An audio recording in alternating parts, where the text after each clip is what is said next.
Okay, let's unpack this. Today we're getting into something that affects millions, often kind of quietly, maybe with a bit of embarrassment. Nail fungus. Yeah, it's definitely one of those things people don't love talking about. Totally. And if you've ever dealt with it, you know the struggle. Feeling self-conscious, maybe hiding your feet. And just finding it incredibly stubborn to get rid of. Exactly. Traditional treatments, they can take ages, sometimes have side effects, and, well, there's no guarantee, right? It's frustrating. It really is. It sort of digs in deep and just holds on. The standard stuff needs a lot of time, a lot of patience. Yeah. And even then, success isn't always quick or, frankly, permanent. Absolutely. So the source material we're digging into for this deep dive is pretty fascinating. It's a personal story. Right. One person's journey. Yeah, through a really structured 30-day experiment. They basically decided, okay, I'm tackling my own nail fungus. Yep. Using different natural and over-the-counter things. Like a real-world test case, almost. Walking us through their day-to-day, what they saw, trying out these common natural approaches week by week. Exactly. So our mission today is to follow this specific person's path, understand what they tried, the results they noticed, and then really pull out the main lessons they learned that might, click or be helpful for your understanding of this whole challenge. And, to really get why it's so tough, we should probably quickly touch on what nail fungus actually is. Onychomycosis, technically.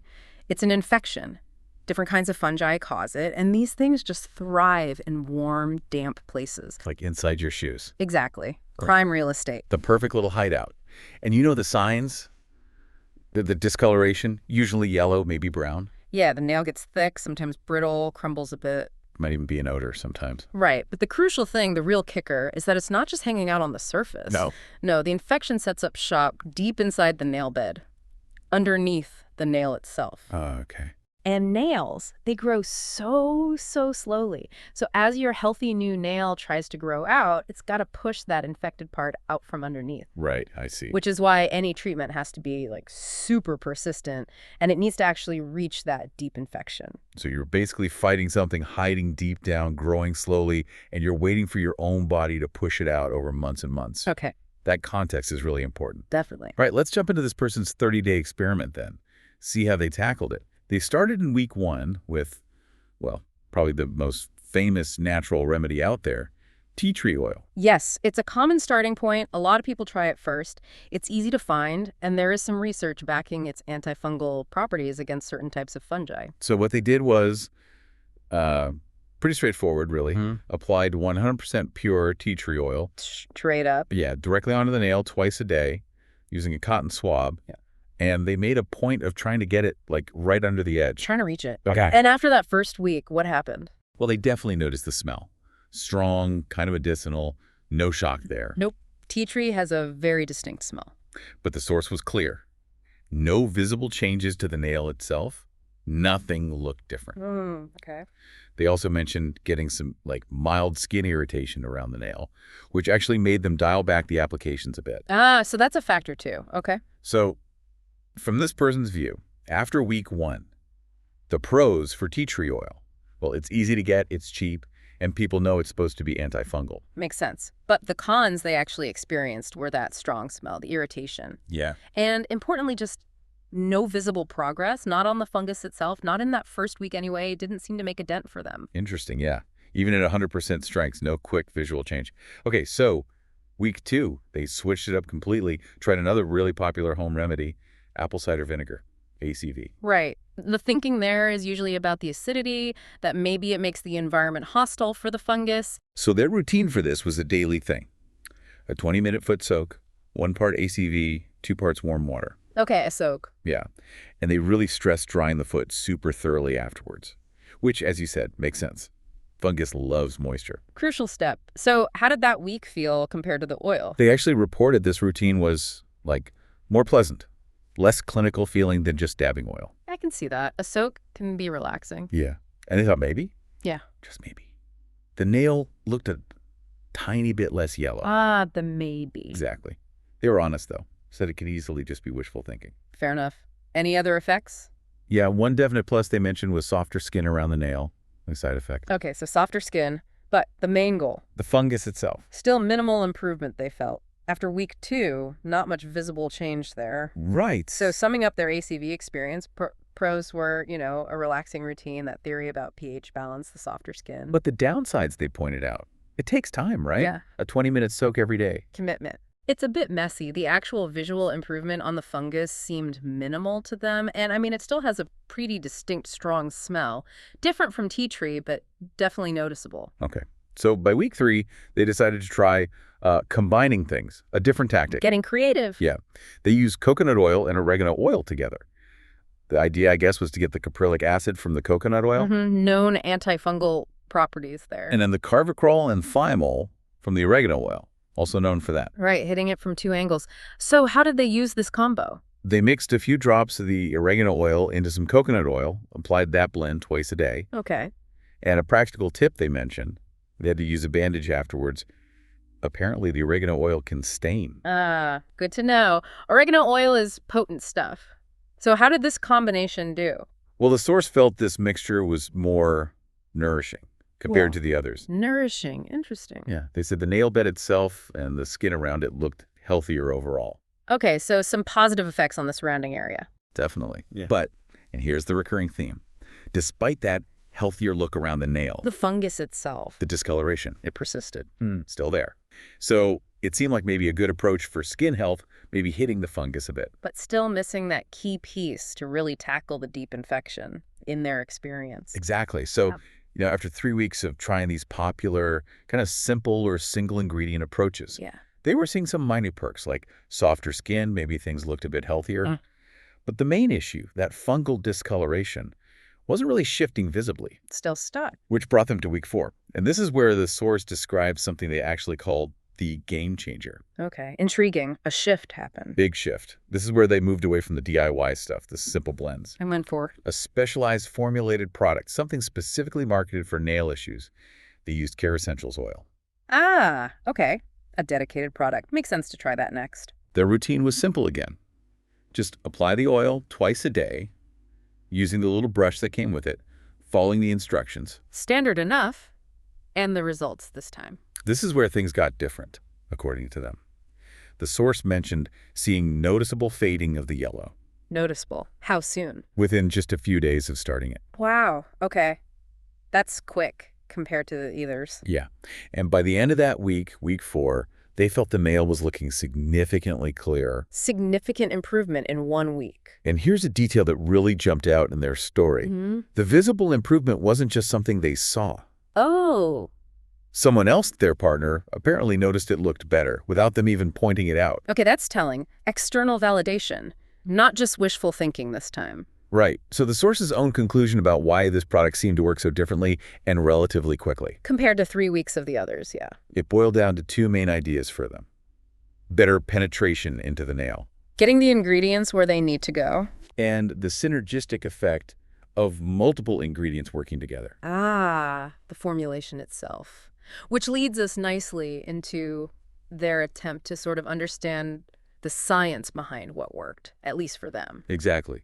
They were contrasting this carefully formulated blend designed for this specific problem against the single ingredients of the simple little mixes they'd tried before. Makes sense. Did they look at what was in the Kerassentials? Yeah, they listed some ingredients they saw. Some were familiar, like tea tree oil was in there too. Okay, interesting. But also other things like lemongrass oil, aloe vera, manuka oil, and a bunch of other botanicals. Whole cocktail of stuff. Right. And the key idea the source really latched onto was that synergistic effect. Meaning? They suggested that the way these ingredients were combined, how they worked together, was potentially more powerful than just using 1 or 2 things on their own.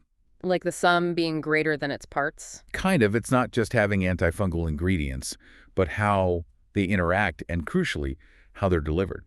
And that delivery aspect is huge, isn't it? Like we talked about at the start, the fungus is deep down. Exactly. The source specifically mentioned the idea of a specialized delivery system. Something designed to help the active stuff actually get through that tough nail barrier and reach the infection underneath. Right. So based on their experience, the conclusion they drew was that this formulated product was hitting the problem from multiple angles. Yeah, like providing antifungal action from several different plants, using carrier oils maybe to help with penetration, Right. supporting the skin health around the nail, maybe helping prevent reinfection, Good point. and also moisturizing the area, keeping things generally healthy. A more holistic approach, maybe. Potentially, yeah. A multi-pronged attack designed specifically for that environment. So, looking back over their whole 30-day journey, the source gave a pretty clear comparison based only on their own experiments results. How did they rate the 4 approaches in the end? Okay, so Yeah. tea tree oil, minimal progress on the fungus, plus irritation. ACV soaks, again, minimal results on the fungus itself. Right. The coconut oregano mix felt better on the skin, looked healthier around the nail, but still didn't significantly tackle the fungus. Okay. And Kerassentials, in their direct comparison over that time frame, it was the clear winner, based purely on the visible results they saw, and, they noted, it was easy to use. Got it. So a definite preference emerged from their trial. Yeah. And this whole personal experiment, I mean, it's just one person's story, but it produced some really interesting takeaways, some lessons learned about tackling something like nail fungus. I think one of the biggest ones they pulled out, which really became clear watching their weekly progress, or lack thereof initially, is consistency. Yeah. Crucial. Absolutely crucial. Trying something now and then, it just won't cut it for a problem, this stubborn, this slow-moving. They found that daily commitment was totally essential no matter what they were putting on it. Makes total sense. Oh. And they also seem to really grasp that penetration might matter even more than just the sheer strength of an ingredient. Explain that a bit. Well, like, you can have something potentially strong like that 100% tea tree oil, right? Yeah. But if it just sits on the surface and struggles to get down into the nail bed where the fungus is actually living. Its strength doesn't help much down there. Exactly. Getting to the fungus seemed to be the real key they discovered. Which ties right into another lesson they seemed to learn. That maybe professional formulations actually have some advantages. How so? Well, while DIY stuff and single ingredients are tempting, they're often cheaper, easier to try. Their experience suggests there might be real value in products that are specifically designed and maybe even tested for things like better penetration or getting that ingredient synergy just right. Right. For a really challenging condition like nail fungus. Yeah. It highlights that sometimes maybe a purpose-built solution is what's needed for a persistent problem. And finally, even with the Kerassentials, the one that showed clear results for them, Yeah. they still stressed that patience is required. Nails just grow slowly. Period. Even if you manage to kill the fungus effectively. The damaged, discolored part still has to grow out. Exactly. That takes time. Right. So managing expectations, being realistic about the timeline, that's still super important, even with something that works. Good point. You won't see a perfectly clear nail overnight, even if the treatment is working. Right. So based specifically on this one person's 30-day trial, their stated preference, their recommendation for a natural approach that actually showed results for them was the Kerassentials oil. Okay. But, and this is really, really important, they were super clear with the caveats. As they should be. Totally. They repeated. This is just one person's story. Nail fungus varies hugely different types, different severity levels. Everyone's situation is unique. Exactly. And they strongly advised, always talk to a doctor or a healthcare provider, especially if it's severe, if it's been going on a long time, or just before starting any new treatment plan. Standard disclaimer, but absolutely vital here. Don't just rely on one anecdote. For sure. Yeah. And they also added, if someone does decide to try Kerassentials based on their experience, they suggested committing to at least 30 days of consistent daily use. Because that was the time frame where they really saw the most significant noticeable improvement kick in. Give it a real shot, basically. Yeah. So when we kind of zoom out and look at the whole journey shared in this source, going from that frustration, that maybe embarrassment, to actually conducting this methodical, personal experiment. It really drives home that taking action is key, right? Instead of just wishing a stubborn problem like this would magically vanish. So true. And their experiment really highlights, maybe above all else, that consistency seems to be the absolute biggest factor for success. Whatever method you end up choosing, you got to stick with it. Absolutely. Yeah. Now, obviously, your own experience with nail health, if this is something you're dealing with, it might look totally different. Of course. But understand that one person's very structured approach, what they tried, step by step, and the lessons they drew from it, hopefully that gives you some valuable perspective, helps you think through the options, maybe make more informed choices for yourself. Yeah, it offers a concrete look at the day-to-day realities and the perceived results of different common approaches, all in one person's real-world test. So Thinking about this source's detailed experiment, it makes you wonder, how do you decide when a dedicated, maybe professionally formulated solution is the way to go versus simpler DIY stuff, especially for a really persistent, deep-seated issue like nail fungus? Right. When does the targeted approach become necessary? Yeah. And does thinking about that distinction maybe offer any broader insights, like how we tackle other stubborn challenges in different parts of our lives? Just something to chew on.